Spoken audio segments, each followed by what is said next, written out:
வணக்கம். இன்றைக்கி நம்ம பார்க்க போகிற சமையல் அருமையான ஒரு ஆரோக்கியமான திணை இட்லி எப்படி செய்யலாங்கிறத பார்க்கலாம். ஒரு பவுல் எடுத்துக்கலாம். இதில் பார்த்திங்கன்னா 3 டம்ளர் அளவுக்கு திணை அரிசி எடுத்திருக்கேன். நல்லா சுத்தமான திணையாக பார்த்து எடுத்துக்கோங்க. எந்த டம்ளரில் வேணாலும் நீங்கள் அளந்துக்கலாம். 3 டம்ளருக்கு திணை அரிசி, 1 டம்ளருக்கு சாதாரண இட்லி புழுங்கல் அரிசி சேர்த்துக்கலாம்.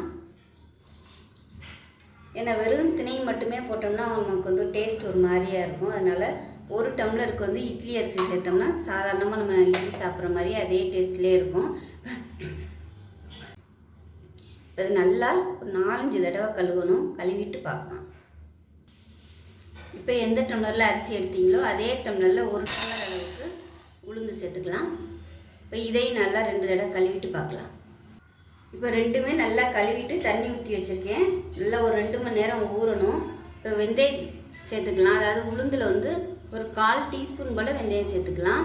இது எல்லாமே நல்லா ஒரு 2 மணி நேரம் ஊறட்டும். ஊறினதுக்கப்புறம் பார்க்கலாம். இப்போ பாருங்கள், திணையும் உளுந்தும் நல்லா 2 மணி நேரம் ஊறிடுச்சு. திணை அரைக்கும் போது நல்லா கொஞ்சம் குறைன்னு அரைச்சிக்கோங்க. ரொம்ப நைஸ் அரைச்சிட வேணாம். உளுந்து வந்து எப்பயும் அரைக்கிற மாதிரி நல்லா பொங்க விட்டு அரைச்சிக்கோங்க. இப்போ ரெண்டையும் அரைச்சி முடிச்சுட்டு பார்க்கலாம். இப்போ பாருங்கள், மாவு வந்து நல்லா நைஸாக ஆட்டி உப்பு போட்டு கரைச்சி நல்லா ஒரு 7லேருந்து 8 மணி நேரம் புளிக்க விட்டாச்சு. நார்மலாக நம்ம வந்து சாதாரண இட்லி மாவு எப்படி புளிக்க வைப்போமோ அதே மாதிரியே புளிக்க வச்சுருப்பேன். நல்லா பொங்கிடுச்சு. இப்போ இது வந்து நல்லா அப்படியே கலக்கி விட்டுக்கலாம்.